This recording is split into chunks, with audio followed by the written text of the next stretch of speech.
sheekh cabdicasiis ibnu baaz raxmatullaahi calayh wuxuu yidhi 3 duco ha iloobin inaad ku ducaysato marka aad sujuudsan tahay. waa 3 duco oo kuu shamlinaya adduunyadaada iyo aakhiradaadaba.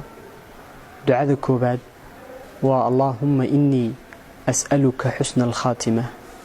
allaahumma innii as'aluka xusna alkhaatima. ilaahayow waxaan ku weydiisanayaa inaad khaatumadayda mid khayr la iga dhigto. ducada labaad allaahumma arsuqnii towbatan nasuuxatan qabla almowt. ilaahayow waxaad igu arsaaqdaa towbo fiican oo nasuuxo ah ood iga aqbasho inta aanan dhiman ka hor. ducada saddexaad allaahumma yaa muqalliba alquluubi thabbit qalbii calaa diinik.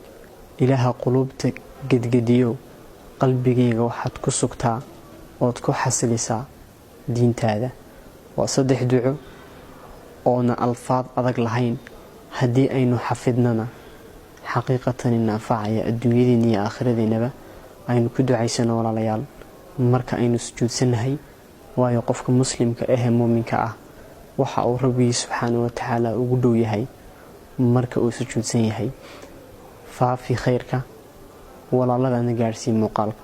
waxaa laga yaabaa in qof walaalkaaya uu dabaqo ajarkiisii xasanaadka uu ka helana adiga agtaada ahaado.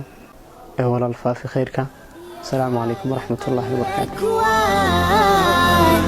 يا ربي يا رحمن أكرمني بالغفران. شكرا